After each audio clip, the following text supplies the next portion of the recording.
Mathieu Sénégon, bonjour. Bonjour. Nous voici donc à l'espace culturel de Lagore, car aujourd'hui, vous dédicacez votre troisième livre, Le sourire de la lune. En effet. De quoi on va parler dans ce livre-là? On va parler d'un bébé renard, d'un petit renard qui apprend le départ de sa maman et qui va l'attendre pendant un certain temps et il va devoir apprendre à se construire en l'absence de sa maman. Est-ce que pour écrire un livre qui est destiné aux enfants, il faut garder son âme d'enfant? Oh oui, je pense. Effectivement, il faut garder son âme d'enfant et puis se dire qu'on écrit pour des enfants et donc se mettre un petit peu à la place de ces enfants pour savoir ce qu'ils ont envie d'entendre, d'écouter et de voir aussi. Alors, vous êtes un auteur multifacette, dira-t-on. Vous êtes arrivé en Charente-Maritime, vous avez écrit votre premier spectacle musical, Un paradis quelque part. En effet, Vous aimez la comédie musicale, vous aviez monté une troupe de théâtre à Tours pendant vos années fac, on ne dira pas la date, je sais que vous ne voulez pas qu'on la dise. Toute cette multiculture, en fait, qu'est-ce que vous a donné, vous, déjà envie d'écrire? Et qu'est-ce que vous a donné aussi envie et apprécier les comédies musicales? En tout cas, ce qui m'a donné envie d'écrire, c'était effectivement à l'origine la chanteuse que j'ai mis en avant dans le spectacle de comédie musicale Linda Lemay, celle qui m'a vraiment donné l'envie d'écrire et cette envie de faire de la poésie et d'aligner des mots les plus jolis ensemble. Et la comédie musicale est venue au fur et à mesure. J'ai commencé par du théâtre, à Tours notamment, et puis voilà, effectivement, quand j'habitais à Paris, la comédie musicale est entrée dans ma vie à ce moment-là. Et elle ne me quitte plus depuis. Est-ce que vous pouvez me parler aussi de la compagnie Métronome?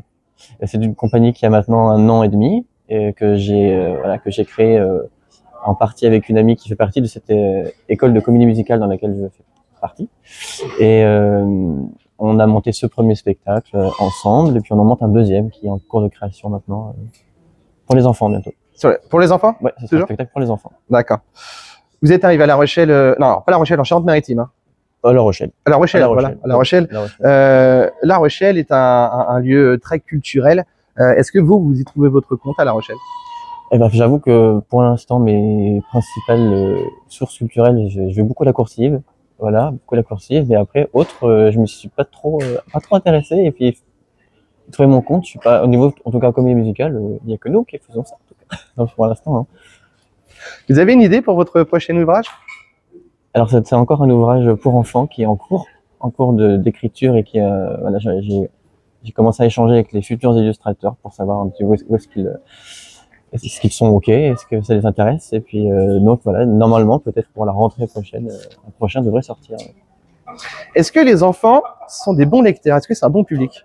Ah, c'est un très bon lecteur et les parents sont aussi des bons lecteurs puisque notamment ce livre-là que j'ai écrit est destiné à des enfants qui ne savent pas encore lire mais qui sont aussi qui a pour intérêt d'être source de discussion entre parents et enfants. Donc, je dirais que les enfants sont de très bons lecteurs, mais surtout les parents qui vont leur lire.